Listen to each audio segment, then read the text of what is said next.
being here. Manolis Ioannidis. Thank you. Thank you very much. Thank you. Michael Finan. All right.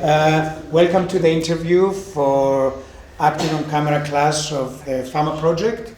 And it's an event that Famagusta Film Festival is putting together for you.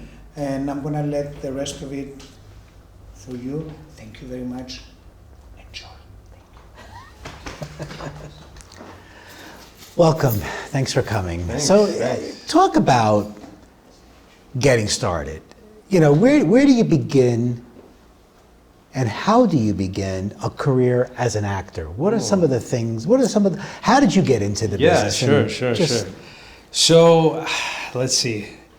It might be long-winded. If you want me to give you a more condensed version, tell me to wrap it up. But basically, I mean, I always knew as a kid that I had interest in acting. Now, did I know that I wanted to do it professionally? No. But I mean, it started just from acting with my friends. I always loved to imitate different actors, reenact scenes with them.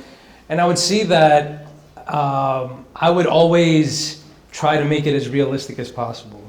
So it stemmed from that, and then in high school I actually got into singing and thought I wanted to be a singer out of high school. And but it was in that time during high school that I did a musical play called Damn Yankees, which I'm sure you're familiar with. Yeah. I played the baseball coach Van Buren, who has a solo song called "You Gotta Have Heart." So I did it because my music teacher was also the theater director, and so she needed someone who could sing. And she's like, "Hey, do you want to do this?"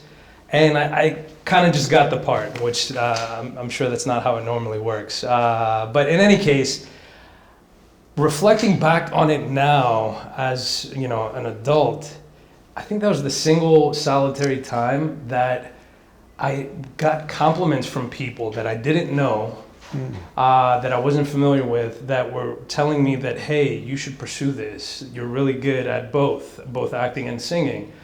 I disregarded at the time. I mean, yeah, it was flattering. You know, my ego felt nice, you know, but I didn't do much with it. I wanted to be a singer, and, you know, growing up in a Greek household, as I'm sure a lot of people can relate to this, my parents were like, yeah, you're not going to be a singer.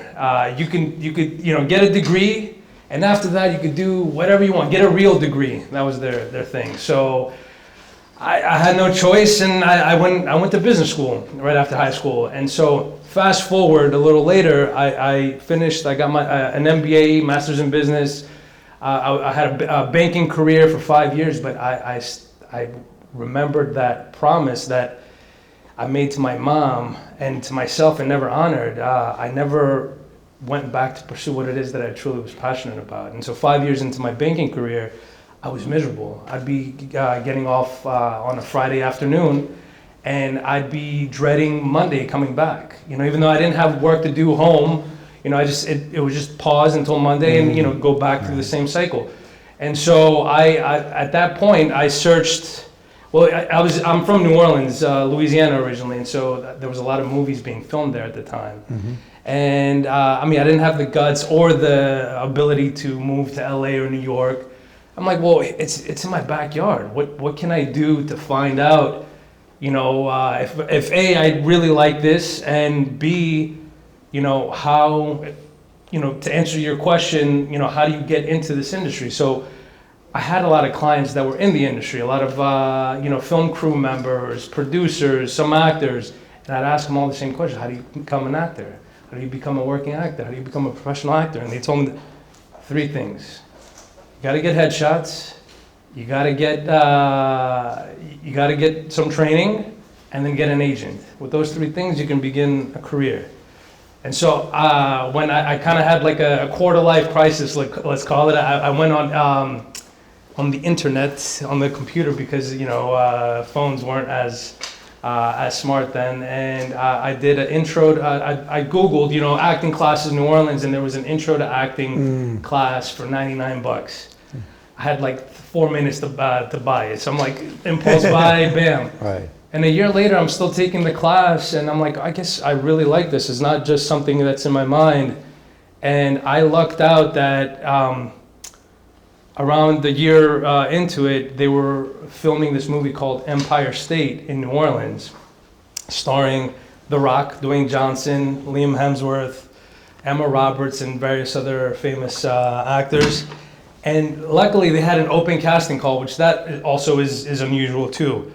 So they you know, I knew the location, I knew the time, I had my headshot, I had done some training, so I put all that together. I had what I could have in that moment in time, and I dropped it off with the casting director.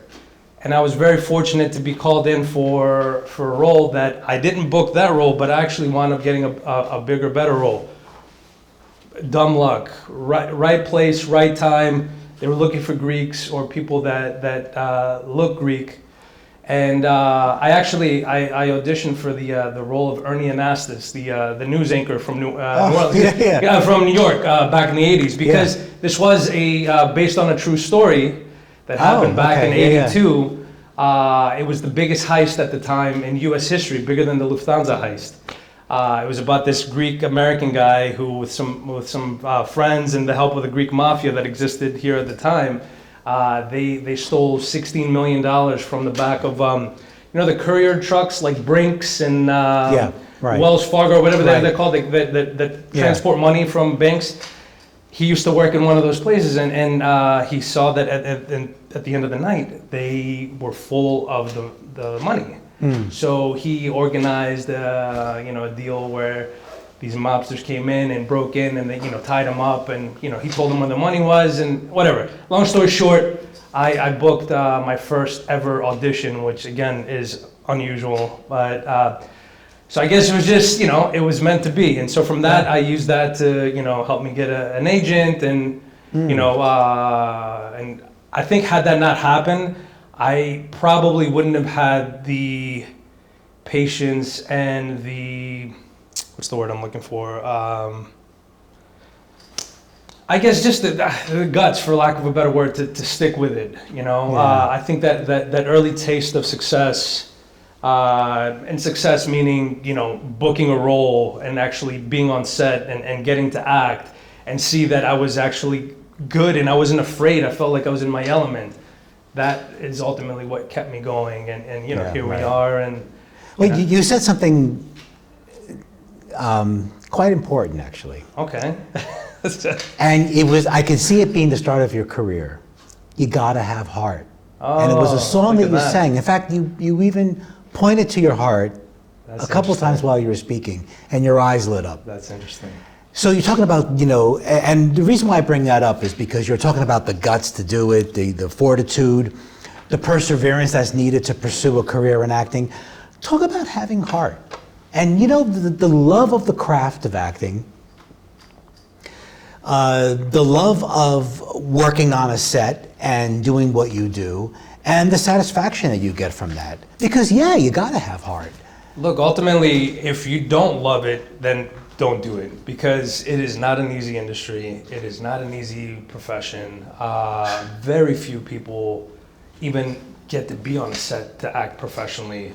You know, so to say that you're gonna do it because you want to be famous or you want to become a celebrity or this and that, that's the wrong reason to do it. You know, to say you want to do it for the money, again, wrong reason to do it. You know, if you're lucky, you know, you'll make it and make it.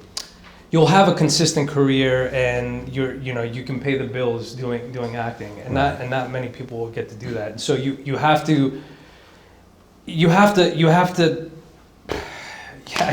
it. If you don't love it, there isn't a reason to pursue it, because my first acting teacher, and I was very rebellious against the thought of what he tried to tell us and teach us there. He's like, if this isn't your passion, and if it's not your primary thing that you're focused on, it'll always be what you make it. So if it's a hobby, it's going to be a hobby. If it's what you do after, you know, your 9 to 5, it's going to be what you do after your 9 to 5. And I was so, you know, I guess stubborn and rebellious against that. I'm like, no, you know, I had a cushy 9 to 5 job. I'm like, you know what? I'm gonna pursue acting while doing this job, have a nice salary, not worry about the struggle of an artist. And you know, when I make it, and I'll let it go. I mean, I tried that for several years. I think maybe 5 years. I'm not sure, but I ultimately started realizing that what he's saying is 100% true. So that's when I went all in, amongst other things that were happening in my life personally. I went all in. I had a friend who was actually the same guy who was the assistant to the movie that I booked, the Empire State. He was the one who I left my headshots with. We became friends down the road. He moved on to another casting office, and he told me, well, I asked him, I'm like, hey, what is it that other actors are doing that are allowing them to book more? You know, that they're more successful than I am, that they have more consistency. And it's like, honestly, Manoli, the main difference that I see between you and them is their level of training. It's like, so I highly recommend, you know, if you're able to go to New York, go to LA, go somewhere that has solid acting training. That's how you'll get better. And you know, again, I was a little rebellious at first, but I eventually, decided to move here, and I went to a really great acting conservatory in the city called William Esper. It's a 2-year program, and honestly, it's made a world of difference. And I think, whether it's going to a conservatory or doing what you can in getting whatever kind of training you can as frequently as possible, I think it's just like anything else. If a basketball player or an athlete isn't just born good at the sport. They Right. constantly train, and they work at it. Acting is the same thing. If you're not working at it, it's you could be naturally gifted, and I think I have some of that natural gift, which allowed me to get lucky and book that Right. first role. I mean, granted, I had a year's worth of training, but looking back at it, the training that I had then, I mean, although there were elements of it that I still, remember and value, because I feel like with any class or advice that you get, there's always something good. Whether it's a good teacher, bad teacher, there's always something to be learned. And so, What are some of the things that you learned in these classes that you Yeah. really took with you? yeah, That really resonated with you? sure. It Well, could I be mean- technique. It could be. Yeah, I mean, whatever. it's both. So going back to my Meisner training at Esper. Obviously, I'm sure you're familiar that there's two major acting methods. There's the method acting, which is Yeah. Stanislavski, and then there's Meisner. They're both very similar. The main difference is Stanislavski. You draw on your past experiences and kind of relive those moments. Yes. Whereas with Meisner, I mean, the definition of acting for Meisner is to, I'm putting myself on the spot, to live truthfully under imaginary circumstances. Right.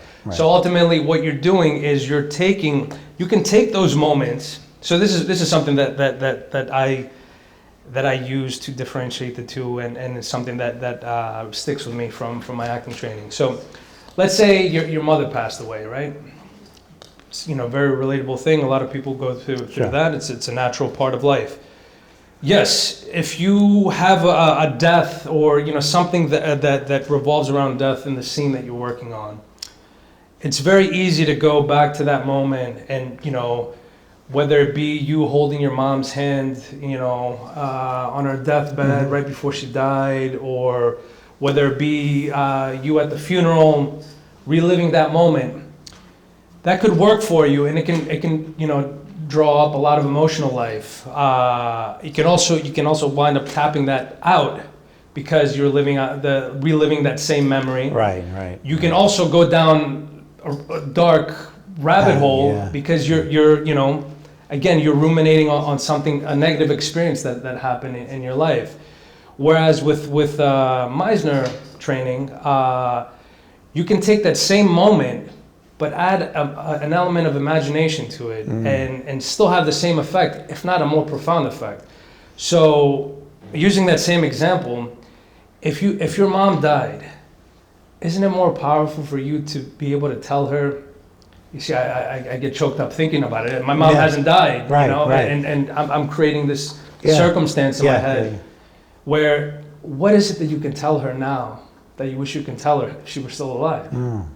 Right. And that's so much more effective for me. I mean, and look, at the end of the day, do what you have to do to get to where you need to get to. But I think it's a lot healthier for your mental state to use that imagination, because at the end of the day, that isn't the reality. Yes, it's the reality that she's not here, but you're not reliving that moment. Right. You know, you're dwelling on something imaginary, and you can draw yourself back. And, you know, and if you need to, you could do some meditation after and say, hey, okay, where am I? I'm at Newtown and Crescent, Yeah. speaking with Mike here, Yeah, you know, amongst this wonderful class, and Yeah. you know, you Right. come back to reality, and Right, you right. can more easily snap out of it. So, Yeah, do you find that some actors can maybe fall into a trap worrying about what method they're pursuing or what they need to be doing, and really finding something that suits you? absolutely, yeah. No, yeah. I think, you know, although I'm Meisner trained, at the end of the day, those are just tools, right? So I pick and choose what works for me, and you know, there's a little bit of, you know, my things that I learned from my first acting teacher to someone in between that wasn't that good, but there was, you know, one thing that really resonated with me in that class, and I'm like, okay, although this class wasn't good, this was a very effective tool for me and worked. So I think ultimately worrying about technique and all that stuff can get in the way. At the end of the day, it's about, can you make what you're dealing with, can you make it look real? Can you make it, not look, can you make it real? If it's not real, it's no Right. good. Right. You know, and I think ultimately when we see bad acting or schmacting, like I like to call it, it's because someone is trying to emote something versus living it and you know, feeling it.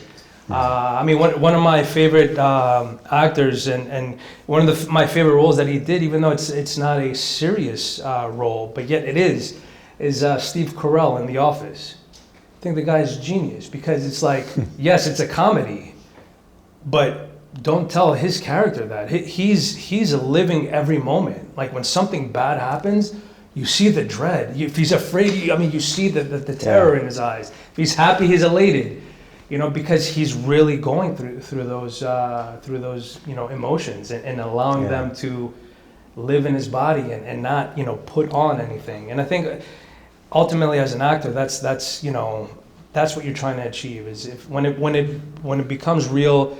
And for me, my favorite is like especially if you have the time to rehearse and you're doing, you know, more so with theater than with film and TV, unfortunately. But when you get to the point of where it's all visceral and it's just, you're not even thinking about it. And Right. it's almost like it's like your body's just going through it's like if your soul maybe is just kind of sitting in the audience looking at you performing, and you don't even, you don't even know that you're going through it, kind of. It's a weird feeling, but you know when you achieve it, and it just feels so good because you know it's Right. real at that point. I don't know if that made Yeah, sense. it makes a lot of sense. In fact, one of the things we talk about in the class is to get to that place takes a lot of presence and to be in the present moment Yes, and to really 100%. use listening. Yeah. How important is listening? We talk about this in our class all the time, and actually I'm fortunate to see the students really resonate with that and listen really well. We do some improv scenes, Yeah. and you can tell they really are there in the present moment. How important is it to listen on a set, to listen to a performance from another actor? You're lost without it. I mean, you don't have good acting without listening. And honestly, we do a disservice to ourselves as actors, or, you know, in the acting industry, calling it acting, because if you're acting, it's bad. If you're reacting, it's better. We should be called reactors, I would say. Right. That would be a more appropriate term, because another thing that I learned in you know, through my acting you know, training is for you to be able to listen and react, you have to take the attention off of yourself. You know, we so often put attention on ourselves throughout life. Worrying about, oh, how do I look? How do I appear to this person? Whereas if you just put your attention on another person or another object even, you get out of your head and you're able to be present and grounded. So some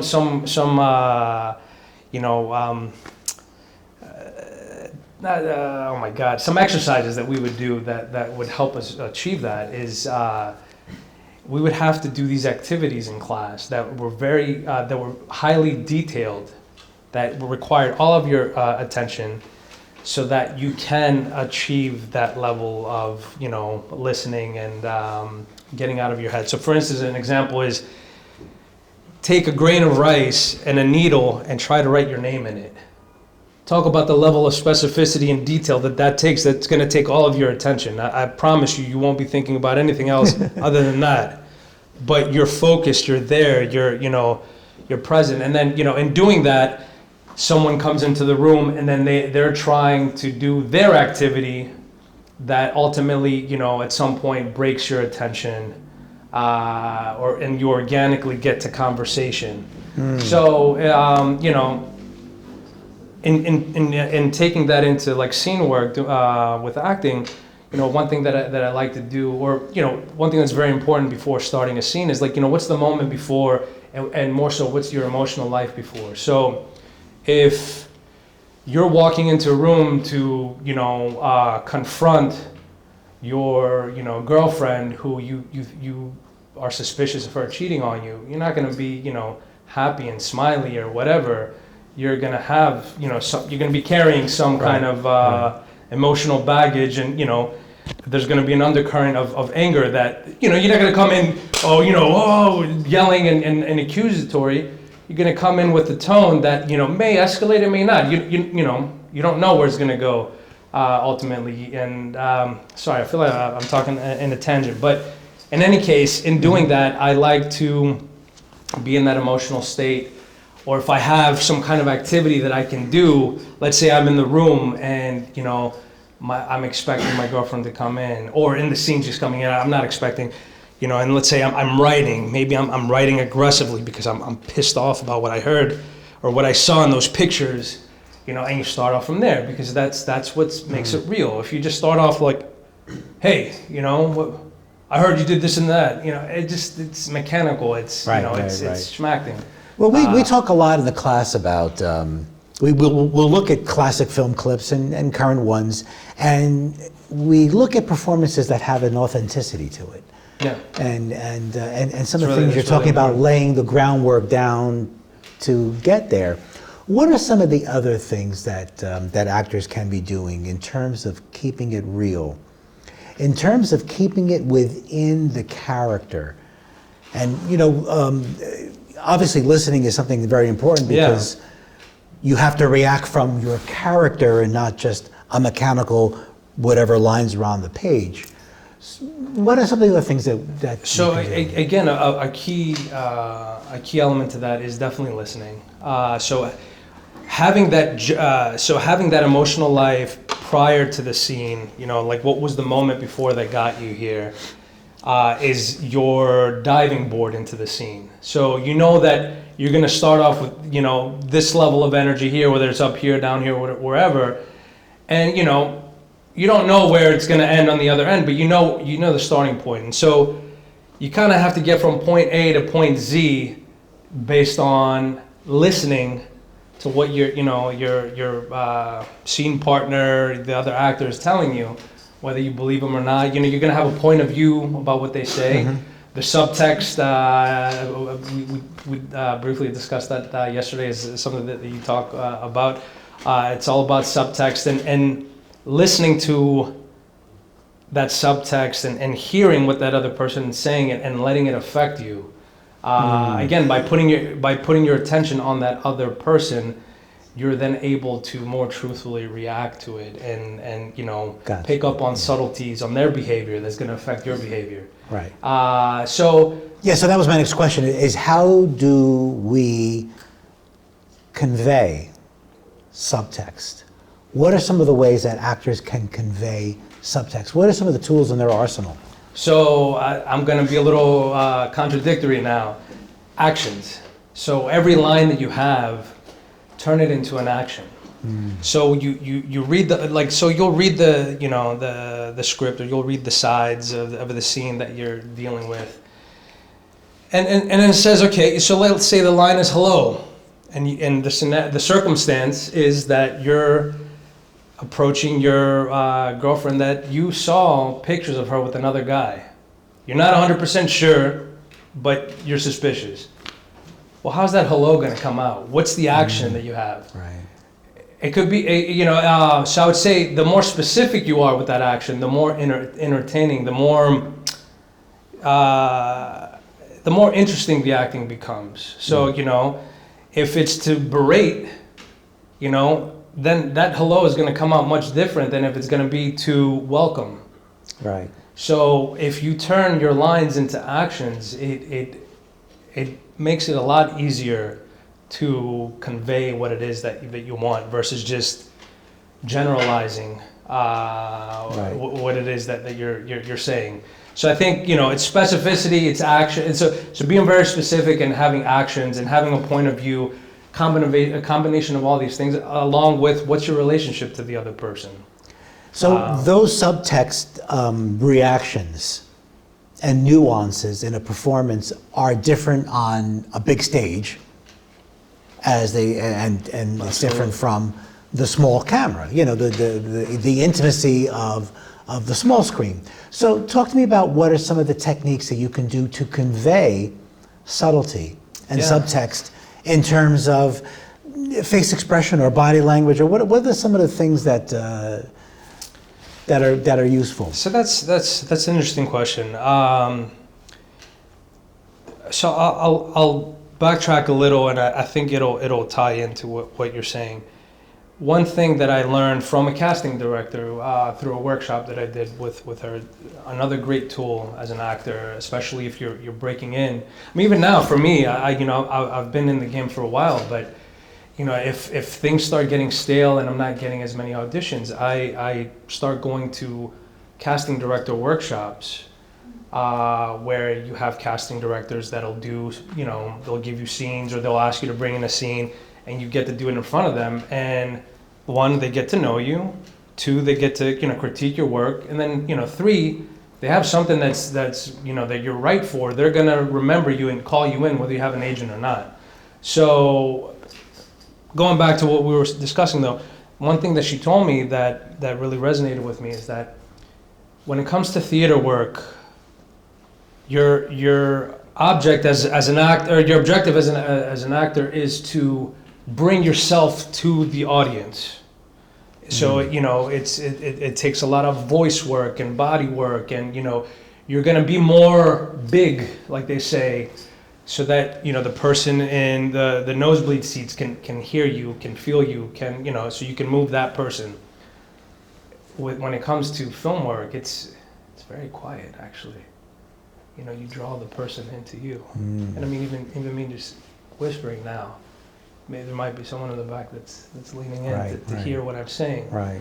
Now, it's not all about whispering, but it's gonna be. I mean, if you're ever on a film set, half the time you can barely hear what the actors are saying because it's so intimate. The camera could be, right in your face, because they're getting a super close up of, they want to see how your eye might twitch in that moment of rage or happiness or sadness.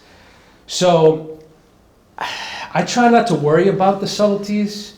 I think I just trust in the work that I, in the emotional life that I put into the character, and being truthful and listening and reacting to what it is that I'm hearing. That, there could be little tricks that you do, especially when it comes to, it's a whole nother thing doing self-tape auditions, which is a big thing now.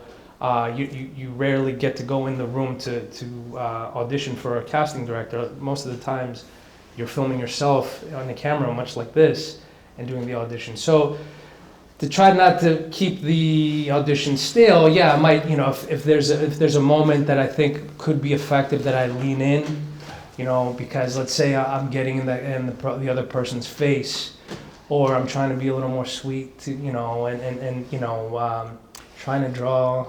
I try to appeal. You see actions again. Try to appeal to the person that I'm talking to in the scene. I might lean in, or if I'm afraid, I'll go back. So using your body and your voice, I think, to answer your question, are the ways to bring subtlety to scenes, to your acting work. So talking about auditions and making self-tapes for an audition, what are some of the do's and the don'ts, if you will, of doing that? How, and particularly before tonight's talk, we were watching some auditions and looking at ones that were successful and what the actor did in terms of being prepared and adding some creativity and showing that they were able to take direction and so forth. Yeah. So talk to me about that. So again, in doing the self-tapes, and I'm very fortunate to do quite a bit on my own and help other friends who are in the industry as well. Do's and don'ts, it's such a wide net of do's and don'ts. Honestly, for me, it's I'd like to keep. I think the KISS method is very. I try to apply it to various elements of my life. Right. Keep it simple, stupid. KISS. Yeah. So I think the more simple you keep things, especially auditions, the better it is. I think a lot of times people try to do too much. They try to stick out and like, oh, I'm gonna do something crazy that no one else is gonna do. Although, yes, that may work in some instance. It's not to do it just to do it. No, don't do that. I think ultimately being prepared, knowing your lines as best as possible, even though it's not a requirement to know your lines. I think at the end of the day, the more prepared that you can be, and if you're not, use your sides, but have it in a way to where you stay connected to the other person. So like, let's say you give me your line and I flub, I don't remember what it is. I'll stick with you. Let's say you told me hello, and and my line is like, oh, where have you been? So I'll have that action or emotional life of where have you been in my body. Right. I'm like, I'll glance down. Oh, where have you been? Maybe don't do it on the first line. That's another don't. Know your first line, know your last line, so that you can have some moment of we see you, we see your eyes, we see your emotional life, all that good stuff without you glancing down. But I think at the end of the day, not worrying about being perfect. I think a lot of people try to get a perfect audition. There's no such thing as a perfect audition. There's no such thing as a perfect take on a role or a character. Half the time, you hear big actors that are like, it wasn't until 3 months after I finished doing that movie that I realized what that character was really about, or it was on the final day they finally got the essence of who that character was. Right. And their acting was different on that day than it was on the first day, which is a very natural thing. That's the difference with having rehearsal versus not having rehearsal, or even in theater, your character opening week is going to be much different than on the closing week. Right. Because you've lived it more. You've become that person in a sense. So. I think that does answer the question. So, what do directors want when they see audition tapes? What are they looking for? I think ultimately they. So here's another thing that someone told me. So on the one hand, it's relieving, and on the other hand, it's a little bit of a bummer. I think at the end of the day, a director, producer, the person that's going to call the shots, they have an idea of what the character they're looking for looks like, talks like, whatever. If you fit that mold, great. You have an upper hand. It doesn't mean you're going to book it, but I would say 80% of the time that person's going to get the job. Now, and that's why ultimately you can't worry about what the director or what they want. You don't know what they want. I think a much healthier way of going about it is, what can you do with this? Like, what is it that when you read this piece, how does it come out of you? Like, what instinctually you think of something, you know, whenever you're reading a book, you have images in your head. So when you read this character, you're like, oh, okay, this is a hopeless romantic. So that's the vein that this is going to come out of, and you work it, and it becomes your version of that character. Well, if, let's say that the director was wanting a bad boy, but you gave him hopeless romantic, but you wowed them because you were great as that, and they were like, oh wow, I didn't think of this character like this. That could happen too. So at the end of the day, you don't know what they want, so worry about what it is that you want, you know, and give them your version of this. And that's ultimately the art in it. You know, if you're constantly worried about giving them what they want, then what are you doing? I mean, you copy paste. I mean, I don't know. Yeah. That doesn't And make it's chasing sense. in a way. It's chasing it, and I've been there. And, Yeah. I think most actors have. It's not healthy. It's not fun. So have fun with it. You know, do your homework. Have an idea, and just roll with it. And you know, if you make a little bit of a mistake, as long as it's not completely thrown off, keep that mistake in, because that humanizes it. That brings an element of realism to it. And a lot of times I've done some auditions where I'm like, oh, there's no way in hell I'm booking this, and I get it. So and maybe it was that relaxed state of like, you know, I'm not right for this, and that happened to me last year. I mean, there was a role that I auditioned for, and I'm like, there's no way I'm not right for it, but whatever. And it was difficult because it was all in Spanish, which I've done Spanish speaking roles before, but I mean, this was like 2-3 pages of it. And I'm like, and it was a doctor, and I'm like, I don't look like a doctor, I don't feel like a doctor, and much less like speaking. It was a very formal Spanish, and I'm like, okay, I did it, didn't think about it, and then 2 days later I get a call, hey, you got hired in New Mexico. They're gonna fly you out there in the whole 9 yards. I'm like, what? So it was awesome. So yeah. So being prepared, doing homework. What are some of the ways that you do your homework in terms of acting and observing acting? Do you watch movies? Oh, yeah. We do a lot of that in the class. We'll watch classic scenes and kind of analyze them and see what the greats did and what the current good actors are doing. Maybe, talk about that. Yeah, I mean, I'm always watching something. So when I started taking acting seriously, I noticed that one of the things that changed is how I observe and watch movies. The first year or two sucked because it becomes a thing of like, because I was always, I was always a consumer and like a casual movie watcher. I loved watching movies, and it was nice to just kind of like watch it and not study it. And so then it became a thing. I'm like, oh wow, I'm really intrigued by what this actor is doing. How did they do that? So I'll go back and rewind it, and then try to figure out what it is that triggered that emotion or that reaction. And and so you just kind of, it goes into your memory bank. You may remember, you may not, but I think it's like anything else. It's like watching other athletes play sports, and you're an athlete yourself. You're gonna watch how what they do and try to emulate it maybe and work on it. So yeah, I'm always watching. So mind you, I've gotten a lot better since then. So now I'm a lot better at simultaneously enjoying plus studying what the actor is doing. And if there's something like really captivating, I'm like, man, I have to watch this again. So I think watching film and TV is very important, especially if you watch the greats, which to my fault, that's something that I've been bad at as an actor and need to improve on, is I need to watch more of the greats and go back to, early film too, even silent movies, and just really study.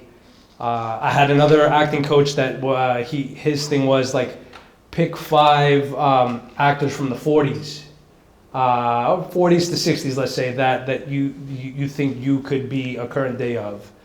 And I thought that was very difficult. Wow. I forgot him. I stopped studying with him, and honestly, I didn't buy completely into that, but I did appreciate that, and I'm like, okay, I see what he's doing. It's like, I guess the industry has these not prototypes, let's call it, these ideas of certain character actors, or like, and you kind of fit the mold of the new age Marlon Brando, the new age James Dean, whatever it is that you fit. And so it's like finding that niche and trying to plug into that, and even in your branding and marketing as an actor, using that and saying like, oh, I'm like this actor married this one and made a baby kind of deal. So it's like whatever, a shtick, I guess, but it was interesting. Well, who inspires you? What actors? And you mentioned Steve Carell, which is very interesting. I've seen him in some films. I saw him in one where it was the end of the world. Yeah, I forgot the name of that film. Brilliant. Yes. And he had that final scene of giving his full attention to Keira Knightley. Yes. Yeah. While the Earth was ending. Yeah. And I thought that was brilliant. Oh yeah. But who are some of your favorites and, Let's see. Why?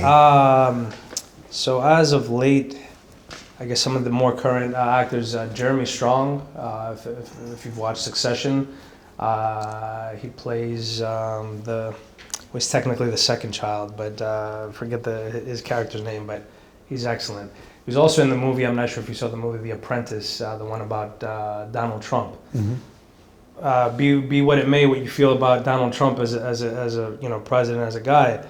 The movie, if you haven't seen it, is excellent. Like the acting in it, incredible. Jeremy Strong is just like he plays Roy Cohn, Donald Trump's lawyer yeah. from back in the 80s. He just completely transforms and becomes that character. And then Sebastian Stan, who plays Donald Trump again, lights out. So both of those actors I really have come to like as of late. I like Brian Cox from Succession. I'm a big Succession fan. If you haven't figured out, it's a great show. Probably some of the greatest TV that we've had in the last 5-10 years. But and then I always like Leonardo DiCaprio. He's great. There's just some of the actors that I can. That come to mind right now. So, how important is all this? Doing homework and just watching, observing. Yeah, that's again I think it's very important. It's part of your homework as an actor, so that at least if you're not acting, observing good acting can keep you trained. But I think the more you can be involved in doing the work, whether it's getting to do a play, a movie. Or workshops or going to a conservatory, all that's going to keep you sharp and it's going to make you better. And as I'm saying that, obviously I'm thinking about myself. I probably should attend some more classes, but to be fair, I did have a baby recently, so life's been a little hectic and crazy. Thank you. So, but in any case, I say that to show that I too, just because I've done I have some projects under my resume, and have an agent, all that good stuff, and I'm a working actor. It doesn't mean that you stop training. Another actor that I like comes to mind, and I bring him up to say that he does the same thing, is David Harbour from Stranger Things. The police officer, Hopper, Chief Hopper. He was, like a few years ago was hopping into acting classes here in New York, and people would be like, "What are you doing here? You're an established actor." Like, doesn't mean I stopped training, Yeah. And I thought that was very profound. That someone of his level, it's easy to just say, "Okay, well, I've made it. I'm good." Well, did Michael Jordan made it when he won his first, second, third championship, fourth, fifth? I think he won 6, if I'm not mistaken. Mm-hmm. He didn't stop, practicing when the games were over during the off season. He kept on training, And I think that's ultimately having the passion and the heart for it. Going full circle, you have to love it. Otherwise, why are you doing it? Yeah, I was watching an interview with Neil Peart, the drummer for Rush.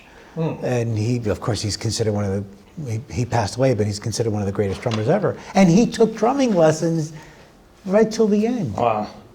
Yeah. Because he had the same outlook. Yeah, that absolutely. You keep needing to practice. And so how important is it to not make assumptions and to really check the ego at the door? Oh yeah. I mean, that's how I operate, regardless. So it's for me, it's a no-brainer. But you can't assume that others operate the other way. So I would say never assume, because if you know anything about the word assume, if you assume, you make an ass out of you and me. ASSUME. So I don't assume. And yeah, I think, ego for what? Okay, you're on film and TV. You have some notoriety, whatever. People know you. You're still human. You still eat. You still go to the bathroom. So I don't get the whole ego thing. And I think the good thing is that most of the celebrity actors that I've worked with have all been down to earth and good people. Most, not all. And so I have hope that not that isn't something that just you make it to a certain level and you have this ego. But again, I think ultimately it's you are who you are, and I think when you reach a certain level, it just enables you to act how you truly are. So I think the people that are a-holes were that before. The ones that are nice were always nice. So, I hope that answered that. Yeah, it does. Actually, I would love to open it up to the audience and just ask some questions. So the floor is yours, everyone. Yes, Mexico. I have a question, and it might be kind of stupid. But No, there's no stupid questions. So with regards to the headshots, Yeah. how important is it that you stick to like a certain look? Just because over the few years, I've been changing my hairstyle. I think I still look the same, but I do understand that if people don't know me, it's kind of like a whole different vibe. Yeah. So is it possible for you to have within 5 years to have 2 headshots of 2 different hairstyles or 2 different? Well, I would say looks? if you're using 5 years as your benchmark, that's way too long. Especially as a woman. Yes, you get some leeway that you'll dye your hair, you can change your hairstyle. That's fine. But I would say if, let's say you have dark hair now, but let's say now you turn blonde bombshell, whatever that phrase is. You decide to go blonde. If you're gonna stay blonde, I would get headshots that show your blonde hair, because if you come in looking completely different than what your headshots are, you're doing yourself a disservice. So, but if you're blonde just for a month or two, that's fine. I wouldn't say if it's just a thing. That happens, or if you dye your hair blue, whatever the case is, that's fine. I would just say in that case, maybe you don't get a professional headshot in that moment, but maybe do as good of a picture as you can and have it as an option so that your agent or yourself can use that as the submitting photo. Because I think of all the tools that we have as an actor when it comes to getting submitted for roles, headshot's the most important thing. That's your gateway into the casting director opening the door for you. And keep in mind, they're looking at thumbnails. So don't think of your headshot as an 8x10, because they're not seeing an 8x10 when they're scrolling through thousands of pictures. Think of your picture as this. So you want to make sure that you see as much of you as possible, mainly your eyes and your facial features more than anything. Don't do a far away picture where full body, no good. So I would say, to answer your question a little more specifically, you asked about specific looks, are you asking about oh, should I have a doctor look? Should I have, is that what you're asking, or you were asking about how you look? No, just, it's not more like a doctor look, Sure, or a cop look or whatever. It's just how you look. Yeah, how I look. Yeah, I would say do your best to keep it as current as possible in terms of how you look now. Think of it the opposite way. If you had shown this picture to you and you're the casting director and you showed up as you, is it the same person? If it's not, get new headshots. And I would say, I know headshots can be expensive. I've had success with, you know, $200 headshots. I've had success with $800, $1,000 headshots. I'm not saying you necessarily need to spend $1,000, but if you can invest in that, I would say that that's the thing to invest in, is, you know, get as good looking of headshots as you can within your budget. And, you know, try to capture you more than anything. Try to capture you. If you have at least 2 good shots that capture your essence, then you can you know, look into maybe doing some more specific shots. Like this last round of headshots that I did in October. So I have an agent in New Mexico, and I mean, I want to get more cowboy roles, and, you know, there's a lot of cowboy type stuff that's filming out there. So I decided, I mean, I didn't go dressed up as a cowboy, but I had a rugged leather jacket on and a denim shirt underneath. So it gives the appearance of cowboy without, you know, coming in a cowboy costume. Does that make sense? So you can work on having some of those looks that you either, it could either be roles that you want to play, or roles that people hire you for, or you know that you'd be good for. Like, let's say you get hired a lot as a nurse or a doctor. Well, you want to get an image that shows, you know, a professional version of you, and that could be, you know, it could be in a suit. It could be whatever, and that could work as your lawyer one as well. But does that make sense? So I hope. Did I answer your question? Yes. All right, cool. Thank you. No problem. Hi, my name is Ivan. How does your mindset works when you are going to an audition? You know you got it, and then you get rejected. Why do you know you got it? You're confident. I'm always feel right confident. about it. It's your role. Yeah, I know. Don't. I mean, yes, it's good to feel confident. I would say throw it away. You do the audition. It's very easy to it still happens to me too. So I'm not saying you. I just did an audition. This doesn't normally happen, but it can. I got an audition yesterday from my manager, and normally you're supposed to get 2-day turnaround to film the audition and submit it. But if there's some technicality, like if it's an emergency reshoot or whatever, they can give you 24 hours, let's say. And I didn't even have 24 hours. I got it at 4 o'clock, and they told me submit it by 9. I was fortunate that I was able to put it together, but I'm like, oh man, I definitely want to do this, even though it sucks to have to do it in 5 hours, because less competition, because there's going to be other lazy actors or they can't, do it in that time frame. And also I thought I was the perfect look for it, my long hair, blah, blah, blah. So I got excited about it because I would find out for sure by today. I didn't hear about it.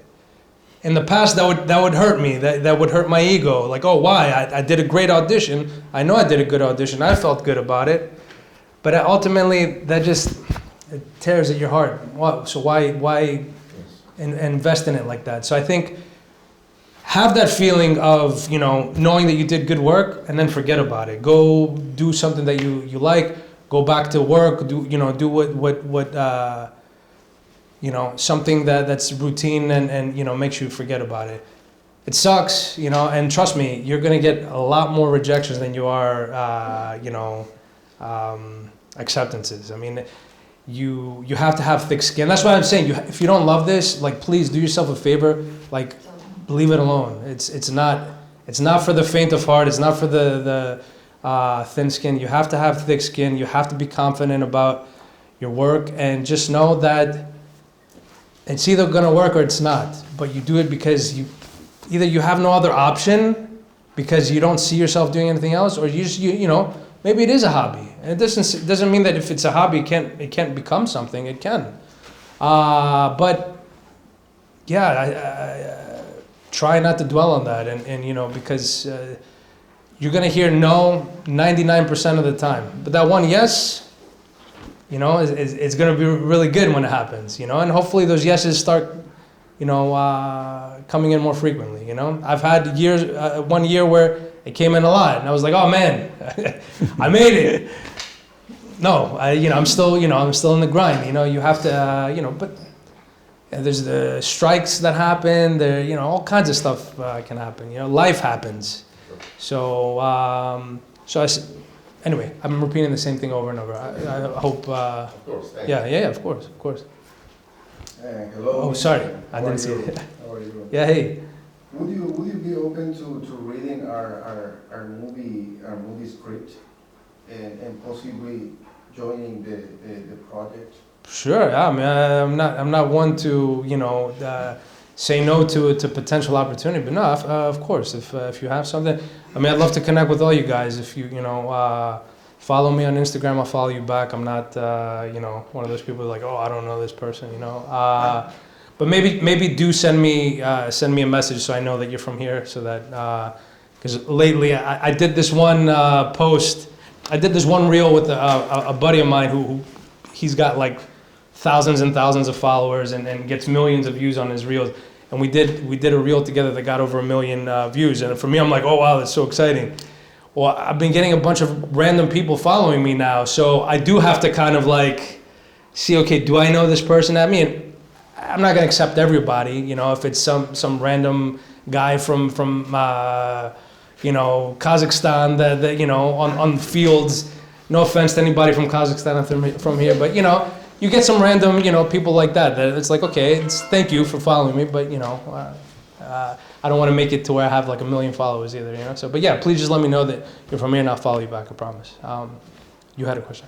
Yeah, so at what age did you start seeing acting more professionally? And you said your first step, it was getting into academy. Was that the first one? Yeah, so and also yeah. how, like, from being a hobby, as you said, your mindset shifted and you started being like, oh, I want to do this professionally. Yeah. So when did I start? I mean, it's a hard question to answer, because did I start when I was in high school? I technically started then, but professionally, I started around 2010. I think I was in my late 20s. Anyway, I don't want to age myself, but late 40s. Yeah, exactly. I'm 72 right now. Yeah, I was in my late 20s. So I technically started late, but I mean, there's no late. I mean, the beauty about acting is that, I mean, you could start in your in your 80s. I mean, and there's people that have done that, or you could become successful in your 80s.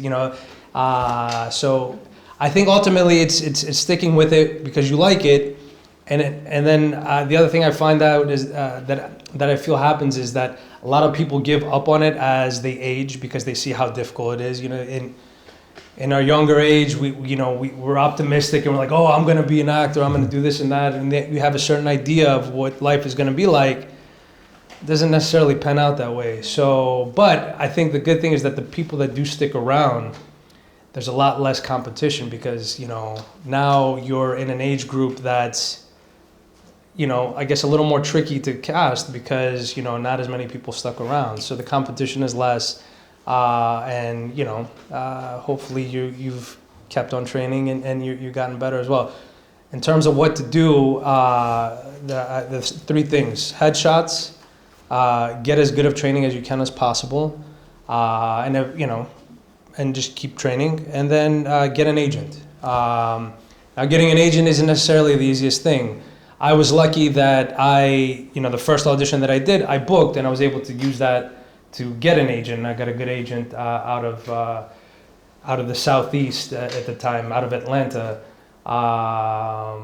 But I would say don't worry about that.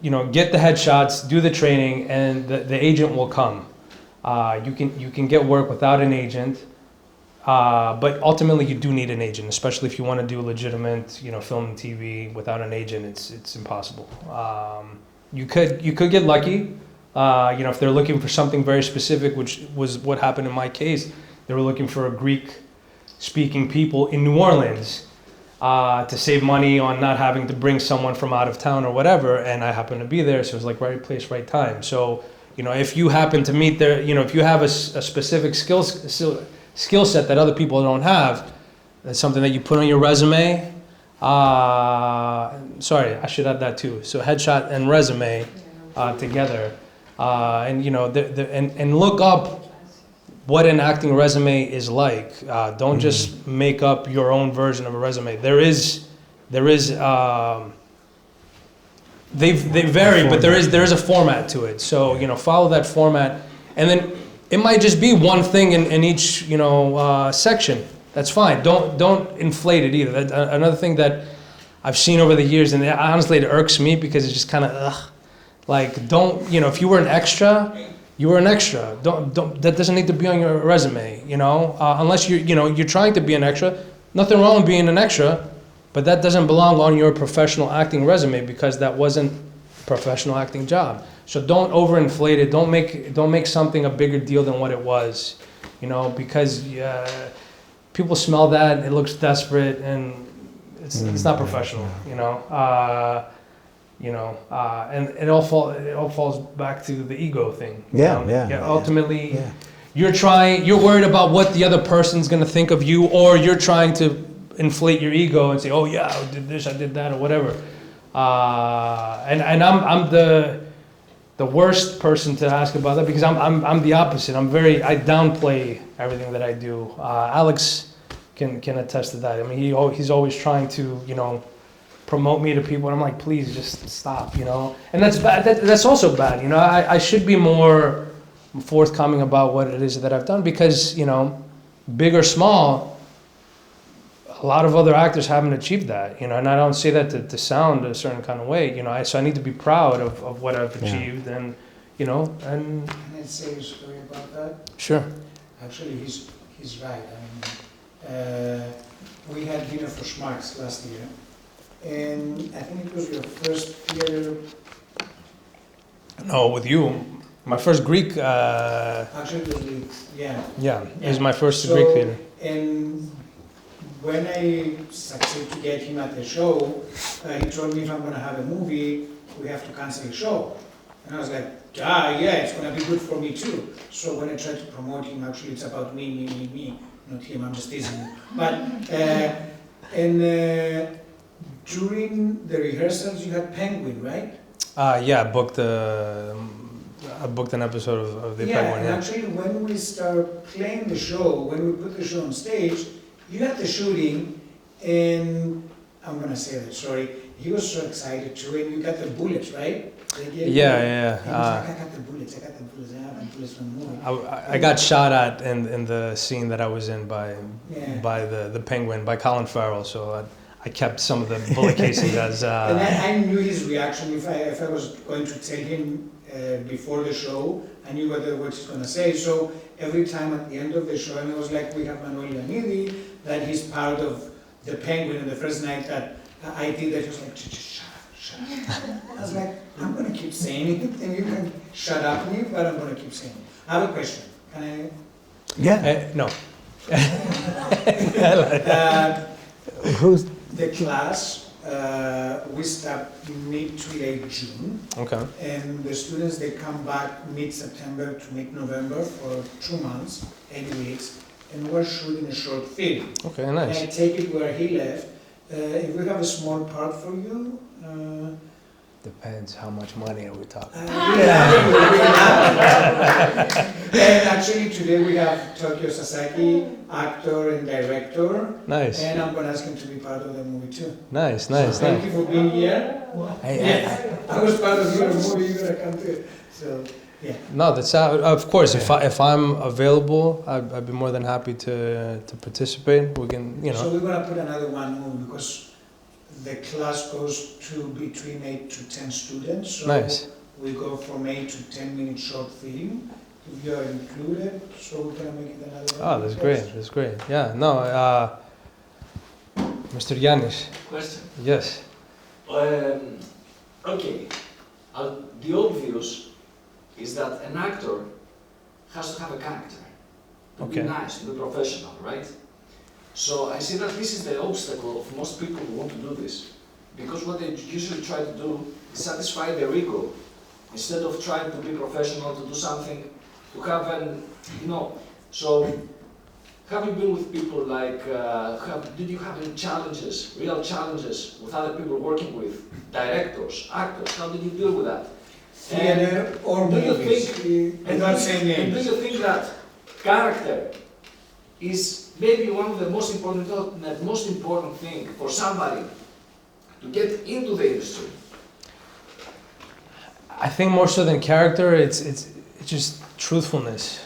If it's, I think you only achieve a character by behaving truthfully as a character, right?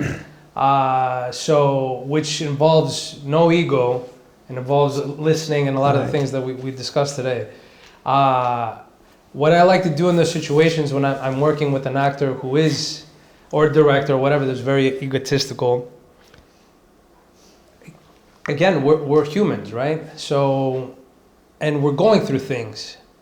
Let that affect your work in the scene.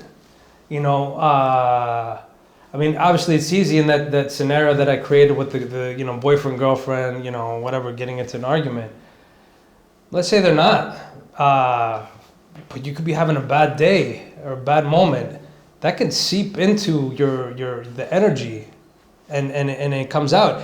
And if the other person is truly listening, it'll affect their acting as well.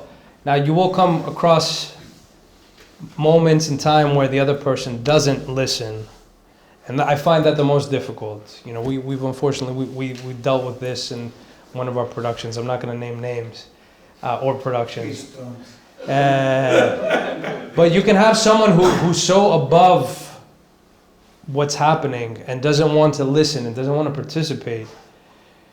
And again, ultimately, all you could do is just allow that to affect you, and you know, I guess truthfully react. Then it tests your ego, because it's like, okay, your ego is telling you this person isn't listening to me, but it shouldn't never be about me. The word "me" has to come out of your vocabulary as an actor. It's always about you.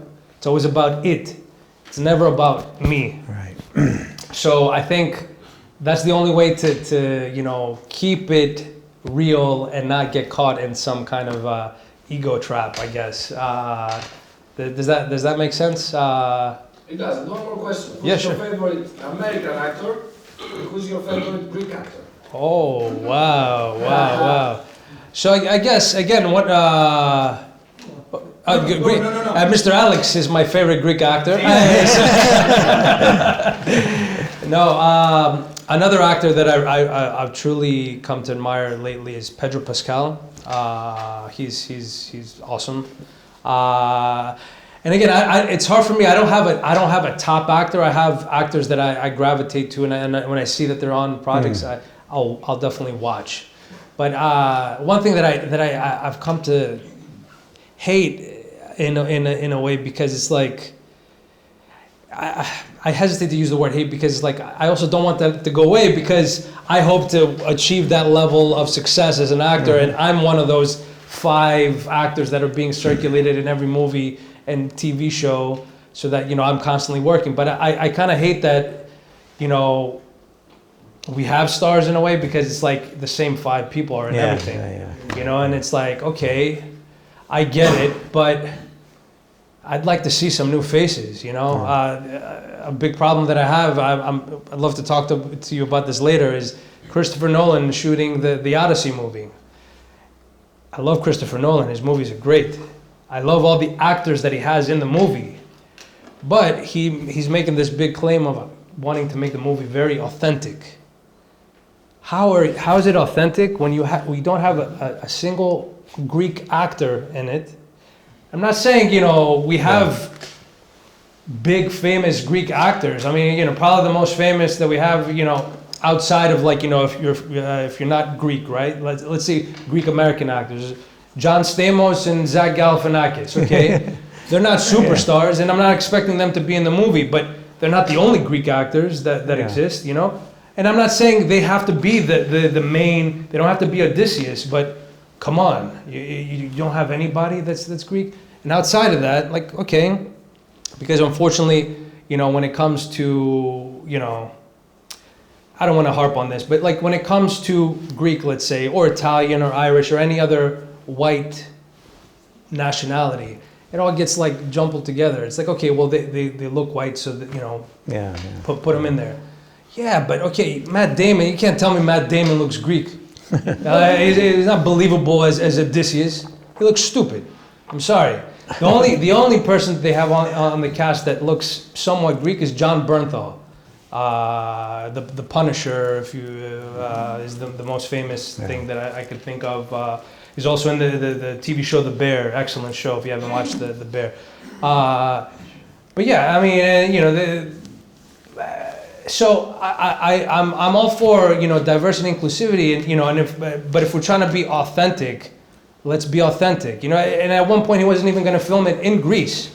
He was going to do it where it really took place was some part of Italy, which back then was part of ancient Greece. Okay, I'm okay with that, but come on, you're not even going to have one Greek location even. That's Actually, sorry. The Greek government paid a lot actually just to have. And now he's filming in Greece. Something changed, but Because the Greek government paid like a respectable amount of money. Yeah. As a promotional. You ask me Greek actors, I don't know a lot of them by name, but one show that I do really like is the Maestro in Blue show that's on Netflix with Papakayatis. I'm okay with Papakayatis. He's a great actor, but played out a little bit. I'm not too crazy about him in general, but I really like. I'm trying to remember which actor from that. Oh my God, Ikaboyani. You know who Kaboyanis is? I just think about her and I want to cry. I mean, she can move you to tears. And then I was watching it with my wife, and she's reading it in subtitles, and it's like, man, you don't need to even understand this woman. She's talk about listening, talk about emotional life. I mean, that's what you dream of as an actor, to achieve that level of Communication. vulnerability. Yeah. It's all about being vulnerable, like Yeah. exposing your heart. Yeah. And being okay with that, and allowing the hurt and whatever might come at it. We have a question in the back that she's Yeah, okay. waiting to ask. I just want to get two new faces, then Ivana, I'll come to you. So let's start with you. Okay, so bottom line is be easy to work with. I mean, it helps. Yeah, I mean, don't you want to work with people that are easy? And thank you for being here, it's been very informative. Ah, my pleasure. And thank you for saying that your career can start maybe at 80. Of course. No, you have a great look, by the way. I would say if you are considering, go for it. And you know, Thank you. yeah, no, absolutely. Thank you so much. Yeah. Okay, so I'm novice at this. This is my first class. Oh, no way. Congratulations. Pardon me? Congratulations. That's great. Ευχαριστώ. Παρακαλώ, bravo. I'm not Greek, so I'm just- No, that's great. Come on. Pardon me. Own it. Be confident. I love it. That's great. Thank you. So, how do you build your resume from So you, nothing? yeah. Where do I go? You have to- Give me a How do you get your first job outside of acting? You know, you need experience to work even at McDonald's. How do you get experience without working at McDonald's?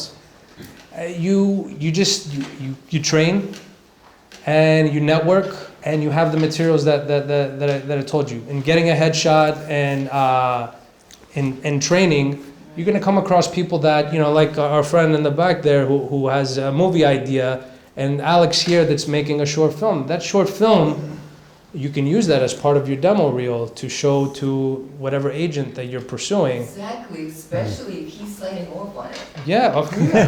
And look, so you add his name to your resume. Yeah. You add, I mean, whatever. I mean, I have whatever name. No one's gonna know me right now from Adam. But if they search me, they'll see that I have XYZ resume. So you can include this. You can call this a workshop, even, let's say, technically, or we'll figure out a better terminology for it. But you add it to your resume that, you know, because you learned stuff here today. It wasn't just, you know. Yeah, right. Go ahead, no, go ahead. Can I add something on that? Yeah, of course. One of the reasons that I believe the class that we give here, it's a little bit different from the rest of the classes that we have, is because in the resume, actually I had that talk with Manoli, because last year he was going to teach this class. You study at the same time, thank you Michael, and at the same time at the end of the 7 months of your training, you have a short film that you can use on your resume, and it's not going to be directed by me, it's going to be directed by Michael, which is another extra because Michael he has a resume Yeah, and he's absolutely. awarded. And if Manoli is going to be part of it, that's going to be an extra. So that's how you build Okay. your resume because, and that's what we try to do with the Fama project, is to give you the chance through the class not to just learn the basic, but to have a short film as part of your resume. And what I would tell you too is go look, research actresses that you either admire or you think you look like or you think you act like or whatever.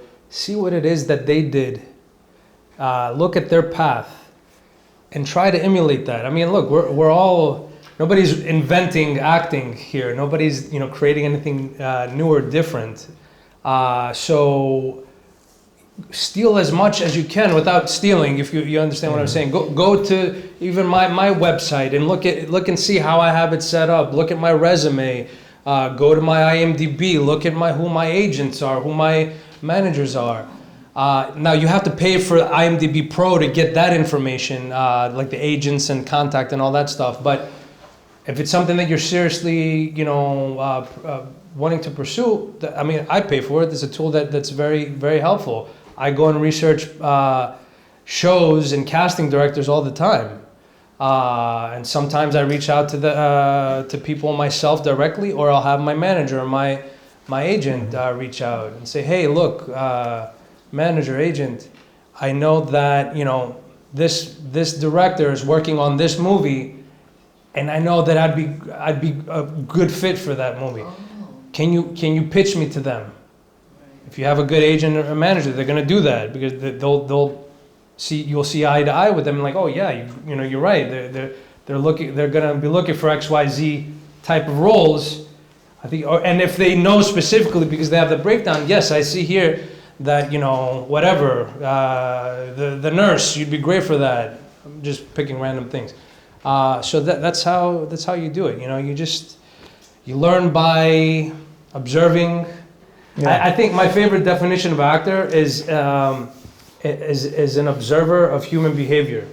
But outside of just human behavior, you have to observe everything. So,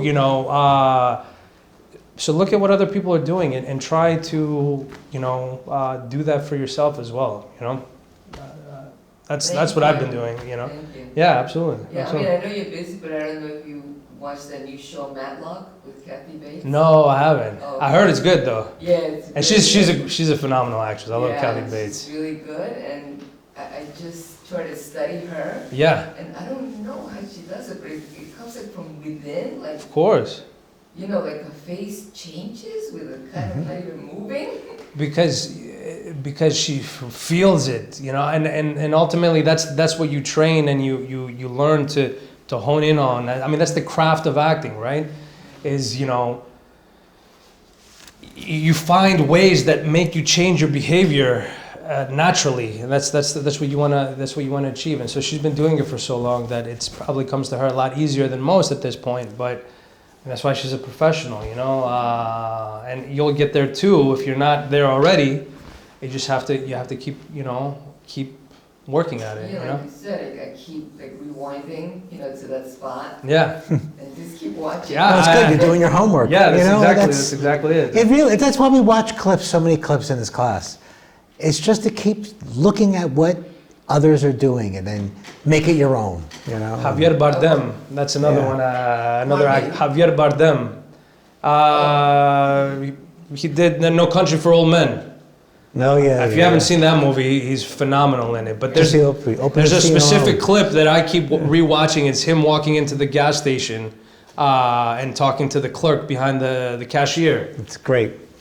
Yeah, it's amazing. I had to do that scene one time, and I was like, try not to do this for your own. Like, let's say if you're working on a film scene, don't ever go to the scene and study that so that you do because it's gonna affect what you do. Yeah. You work on it yourself first, see what you come up with. Okay. Then if you want, you can go and look at it. But Don't imitate it. no, because you're never gonna be No. Kathy Bates, and Kathy Bates is never gonna be you. Yeah. You have to be you and do your version. Right. That's why the. Yeah, I saw Vertical twice Oh my God. Good. Excellent. Excellent. You We had have a- one. I think we have time for one more, maybe. Yes, I just want to say, you said it's very important for an actor in America to also get exposed to foreign, we're talking about the universality of human experiences. Yes. I hear people tend to just look for American examples.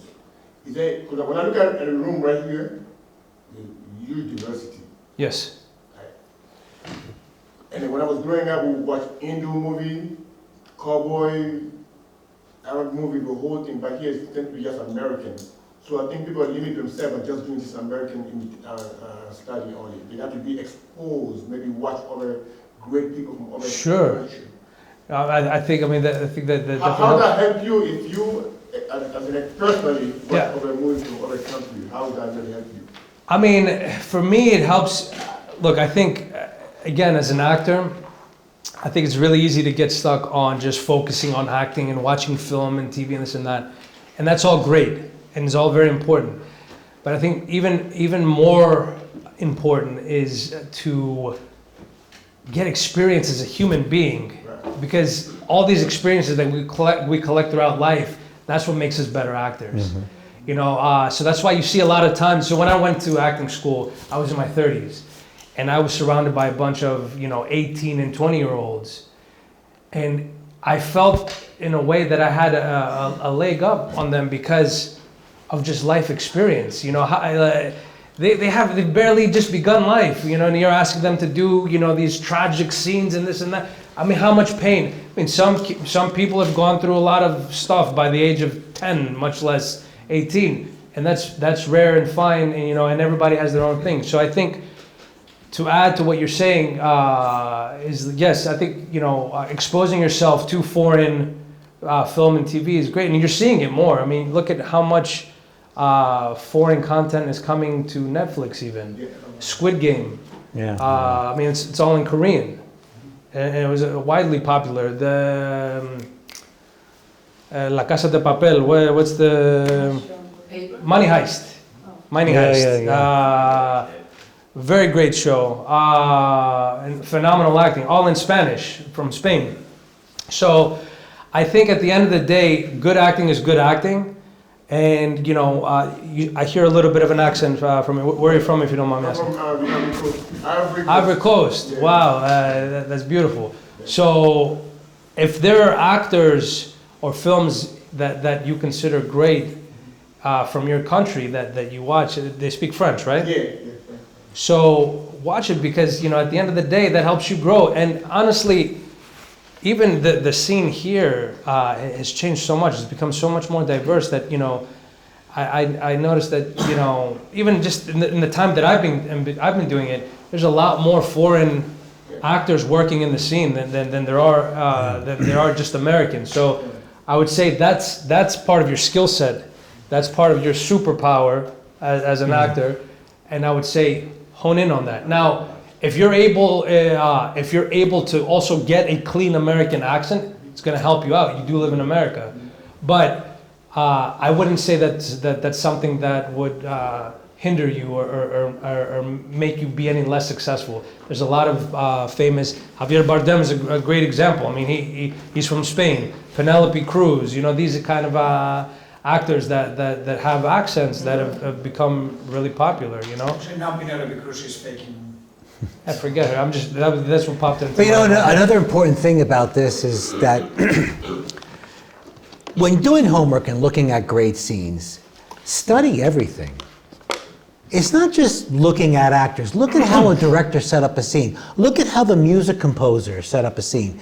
Go to other mediums. I'll say to someone starting out in cinematography, if you want to know how to light, go look at what Rembrandt did on canvas. Oh wow. If you want to know about how to tell a story, maybe just read some poetry.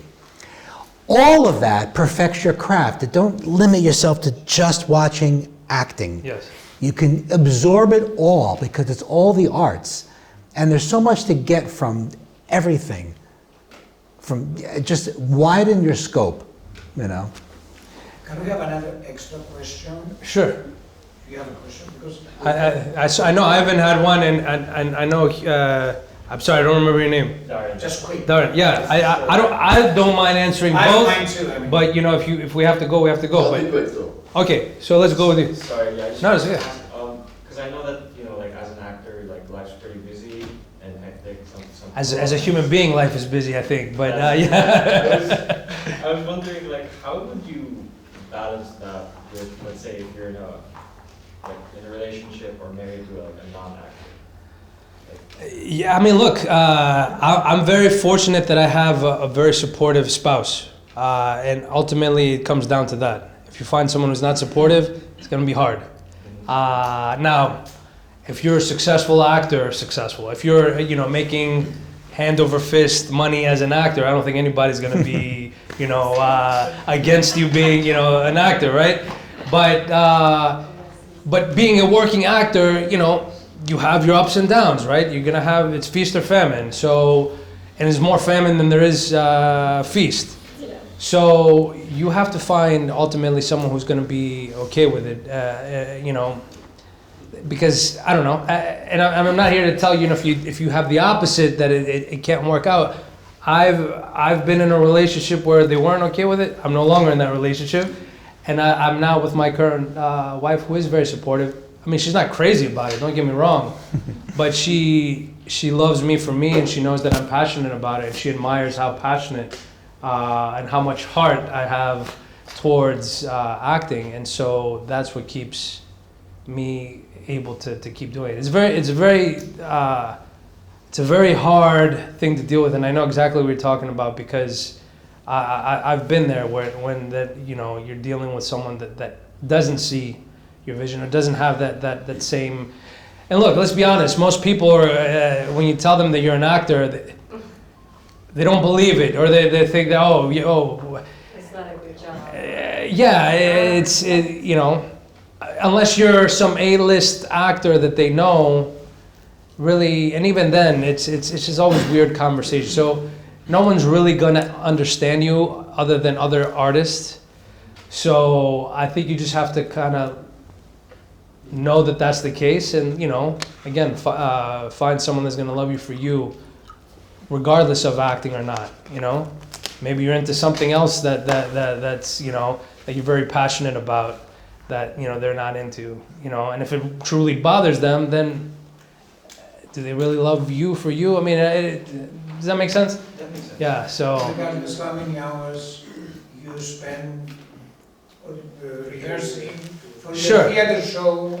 Yeah, just know if you work with Alex, the potential of you getting divorced may happen, because he keeps you here for hours and hours. No, but look, there's got to be respect from both sides. You know, yes, we all have our passions. Yeah. You know, but you have to, you know, you have to love and respect both ways. You know, receive and give, so that, you know, you can't just be all about, you know, what it is that you want in life, because it's not just about you. That's why you have someone else. You know. Yeah, good. So I've- one more quick. Were you ever late to a shoot, and how did that affect your character and the rest of the actors on the set? So that's how I know this is something that I'm very passionate about. I'm late for a lot of things, but showing up to set, never. So I've been, you know, I guess, no, I've never been late. I mean, It all comes down to ego again. You know, you're showing up for other people. yeah. They're relying on you. I've you know? been in the opposite situation. I mean, in the Empire State movie, the Rock was like 3 hours late because he needed to go work out. I mean, look, I don't care if you're The Rock or whoever. That's very unprofessional, you know. And other people were really pissed off about that, as they should be, because it's like, you know, why is your time more valuable than mine? You know, we're all here collectively. It's not a movie just about you. We're all part of it, right? And also, I mean, I'm willing to call out people when it comes to this kind of stuff all day long.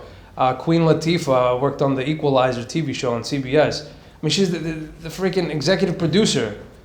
Showed up hours late and chill as could be. I mean, who's gonna tell her anything? Because she's the boss, right? But the worst set I ever worked on, I hated it.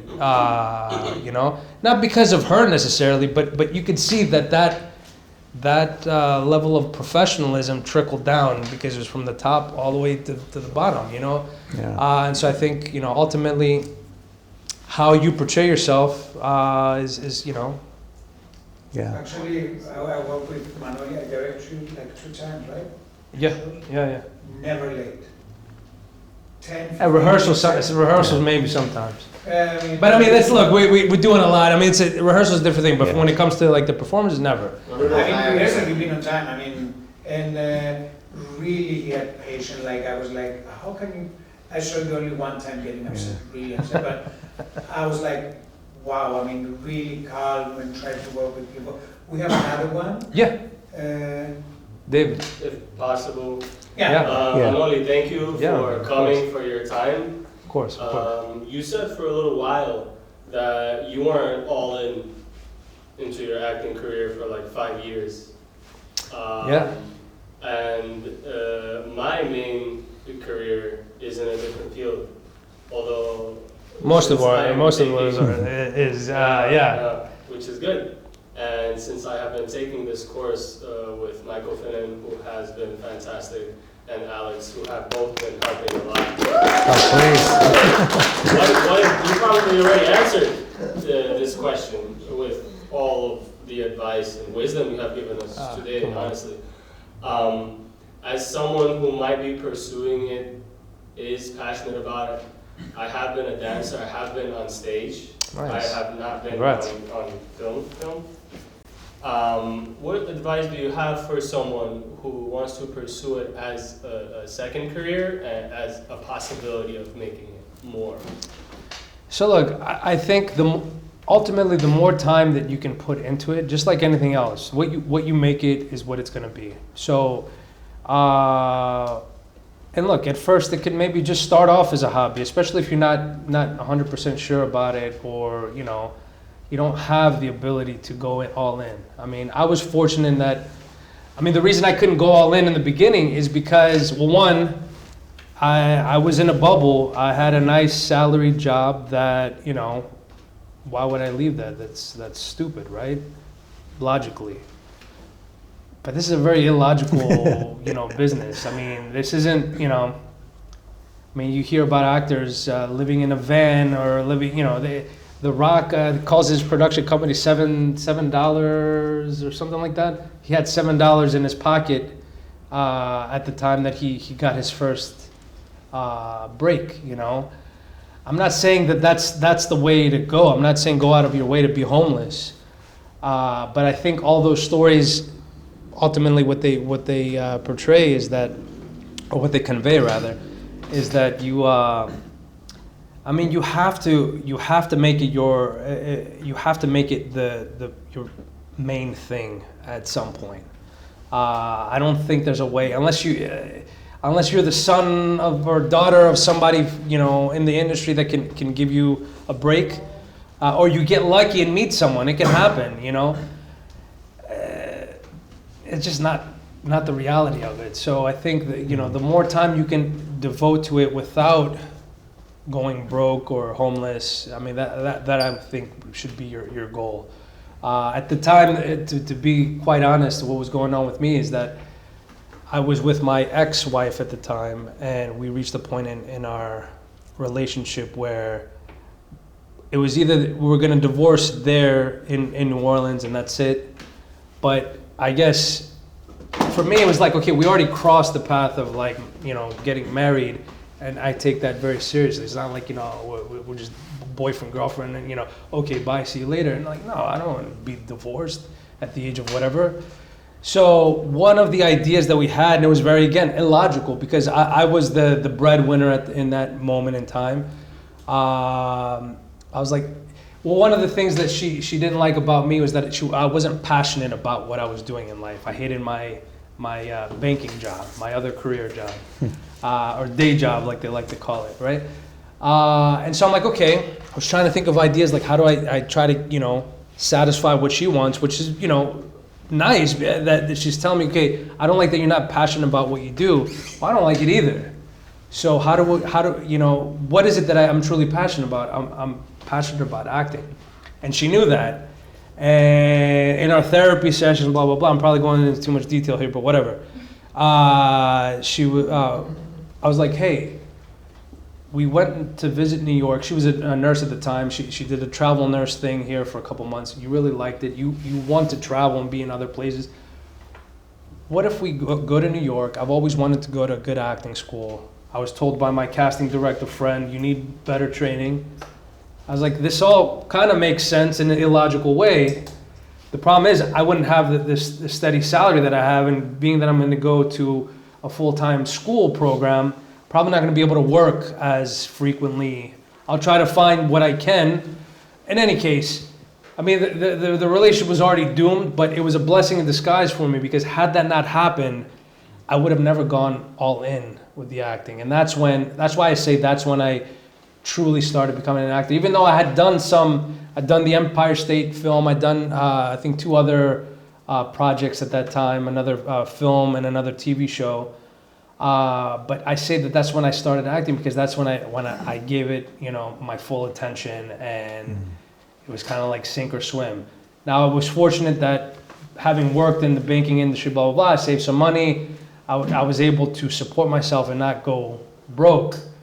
But I got close to it sometimes, I went through some difficult times during my divorce. That's 100%. But, it's all worked itself out. And I think at the end of the day, I don't know. I feel like if you're truly passionate about it, you'll figure out a way, So Great. This has been wonderful. Thank you very much.